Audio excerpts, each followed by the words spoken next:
Opposition की एक conference हुई, जैसे मैंने आपको आगाज़ में बताया, नाम था उसका इस्तेहकाम पाकिस्तान कॉन्फ्रेंस। नाम आपने काफ़ी दफ़ा ये इस्तेहकाम पाकिस्तान वाला सुना, तो बल्कि मैंने कहीं पे एक डिबेट देखी सोशल मीडिया के ऊपर। तो किसी ने कहा कि इमरान खान की पार्टी को अलीम खान ने और जहांगीर तरीन ने बनाया, वही यहाँ पे लेके आए। मैं ख़ुद इस पार्टी को कवर कर चुका हूँ बड़े सालों से, पीटीआई को। इसमें कोई शक नहीं है कि अलीम खान ने बड़ा पैसा खर्च किया और बहुत सारी एफ़र्ट उन्होंने की अपने, जब वो थे। जहांगीर तरीन ने भी बहुत सारा काम किया, लेकिन सिर्फ ये कह देना कि इन दोनों की वजह से पार्टी बनी थी और कोई फैक्टर नहीं था, तो ये गलत है।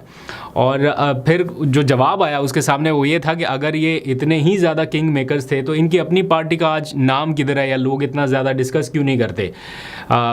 वो जिस तरह पार्लियामेंट में भी हैं, उनकी नुमाइंदगी, सारा कुछ है, लेकिन स्टिल वो लोगों के जहनों में उस तरह से नहीं है, तो वो अपनी पार्टी क्यों नहीं बना सके। ये सवाल बहरहाल अभी भी वहीं पे है।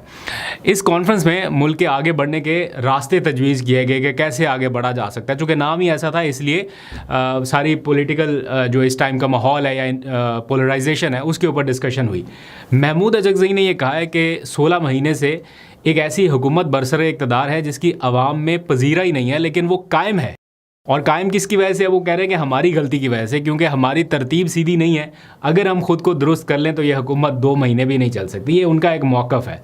और इसी तरह जो हमने देखा, अपोजिशन लीडर उमर अयूब आए, सलमान अकरम राजा, हामिद रज़ा, बाकी जो मुत्तहिदा मजलिस वहदतुल मुस्लिमीन के सरबराह हैं अल्लामा राजा नासिर अब्बास, और सब ने आगे खिताब किया। तो वो सबका ये इत्तफ़ाक़ इस बात पे है कि हुकूमत के चलने या ना चलने का इन्हिसार इस बात पे नहीं है कि हुकूमत कितनी तगड़ी है, इस बात पर है कि अपोजिशन कितनी कमज़ोर हो रही है या कितनी वो तगड़ी होके आ रही है। तो जितनी अपोजिशन कमज़ोर रहेगी, हुकूमत को उतना ही फ़ायदा।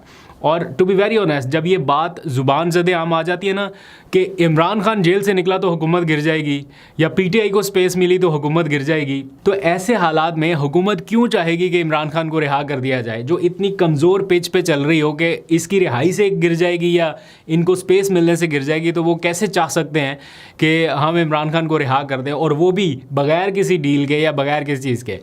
तो ये सारा इस टाइम माहौल है। एक दिन के बाद वैसे इमरान खान से फिर मुलाकातों का दिन आ रहा है। कल पीर है, अगले दिन मंगल है, फैमिली से मुलाकातों का दिन है।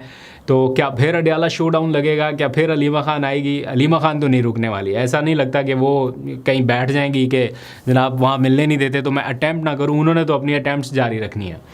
और फिर ये भी क्वेश्चन है, क्या फिर इस बार पुलिस वाले आएंगे, उनको वैन में डालेंगे और फिर कहीं मोटरवे के ऊपर छोड़ाएंगे? तो ये कितनी बार रिपीट होगा?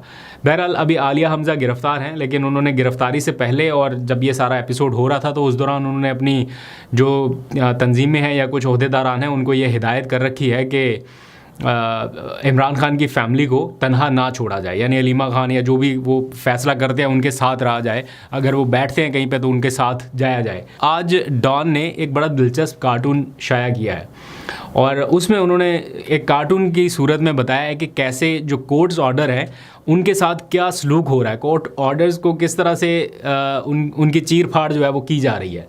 तो ये सिलसिला बहरहाल जारी है। सहाफ़ी है साकिब बशीर, जो अदालत को कवर करते हैं कोर्ट रिपोर्टर्स को, उन्होंने एक ट्वीट लिखा, मैं बड़ा दिलचस्प ट्वीट है। उन्होंने लिखा कि डॉन ने कार्टून शाया किया है कि अदालती अहकामात किस तरह से उनकी वक़्त है, इसके बावजूद इन ऑर्डर्स की खिलाफ वर्जी पर जो तौहीन अदालत की दरख्वास्तें हैं वो समाअत के लिए अभी तक मुकर्रर ही नहीं हो सकी। और आपकी याद दहानी के लिए 100 केसेस इकट्ठे करके कायम मुकाम चीफ जस्टिस साहब ने एक लार्जर बेंच बनाया था और एक ऑर्डर दिया था इन सारे केसेस को इकट्ठा करके, कि आपको 97 थे या 98 थे, 100 के करीब केसेस थे, जिनको यकजा करके उन्होंने एक ऑर्डर दिया था कि इसके ऊपर इम्प्लीमेंट हो। और सूरत हाल जो है वो उल्टी होगी, पहले इशू कम होता था, अब जो है वो ज़्यादा होने लग गया। खैर, देखते हैं कब तक ये मामला रहता है। आगे बढ़ते हैं। बहुत ही दिलचस्प क्लिप आज मैंने सोशल मीडिया के ऊपर देखा, बहुत दिलचस्प। मुशीर दाखिला है परवेज़ खटक, आपको पता है उनको रिसेंटली ओहदा मिला, वो कहीं पे ख़िताब करते दिखाई दे रहे हैं। पश्तो में उनका ख़िताब था, तो मैंने अपने 2 दोस्तों से उसकी अलग अलग ट्रांसलेशन कराई। हालांकि ऊपर कैप्शन भी लिखा हुआ था ट्वीट में, लेकिन मैंने मुनासिब समझा कि फिर भी एक बार तहकीक कर ली जाए कि ये वाकई यही बातें किया, कि मुझे यकीन नहीं आ रहा था। बहरहाल वो लोगों ने बताया कि एग्जैक्ट यही है। अब मुशीर दाखिला साहब ख़िताब करते हुए आवाम को कह रहे हैं कि जब इलेक्शन का वक्त आएगा और आप लोग मुझे कामयाब कराएंगे तब मैं आपके काम करूँगा। अभी तो मैं इलेक्शन जीते बगैर आ गया हूँ, मैं मुशीर बन गया हूँ ना, तो मैं आ गया हूँ। तो वो कह रहे हैं मुझसे लोगों की उम्मीद ख़त्म हो गई है और मेरी आप लोगों से उम्मीद ख़त्म हो गई। तो जो मेरे यार दोस्त हैं उनके तो मैं काम करूँगा, बाकी आप लोग जाने और इलाके के काम जाने। यानी उनका ये था कि आप जाने और सूबाई हुकूमत जाने, मैं कोई आपके काम शाम नहीं करूँगा, अपने दोस्तों के करूँगा, क्योंकि आपने तो मुझे वोट दिया नहीं, आपने तो मुझे इलेक्शन में हरा दिया, अब मैं क्यों आपके काम करूँ। लुब्बे लुबाब उसका यही था। इसी दौरान सोशल मीडिया पर एक और क्लिप मुझे नज़र आया, बड़ी रेलिवेंस है इन दोनों क्लिप्स की, आप ज़रा देखिए कि किस तरह से लोगों की सोच है। वो एक आदमी है, वो KP के हुकूमत को कह रहा है कि ये एक सड़क है जो ज़ेर तामीर है, उसके ऊपर खड़ा है। वो कह रहा है कि ये सड़कें बनाना छोड़ो, जाके इमरान खान को रिहा कराओ, हम पैदल चल लेंगे। वो इशारा कर रहा है टांगों की तरफ कि हमारी टांगों में जान है, हम पैदल चल लेंगे, जाके इमरान खान को रिहा कराओ। तो ये बात फैक्ट है कि खैबर पख्तूनख्वा की आवाम ने, ठीक है, उनको भी अच्छी सहूलतें चाहिए, तालीम, सेहत, रोज़गार, ये सारी चीज़ें उनको भी चाहिए।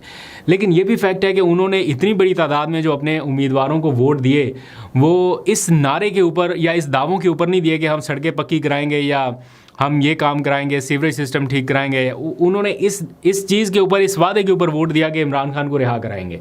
तो वो अभी कह रहे हैं कि जाएं, ये सड़कें छोड़े, जो काम है आपको जिसके लिए वोट दिया वो कराएं। तो परवेज़ खटक साहब का उस शख्स के साथ अगर आप मुआवजा करें तो आपको एग्जैक्ट सिचुएशन जो है वो समझ आ जाती है।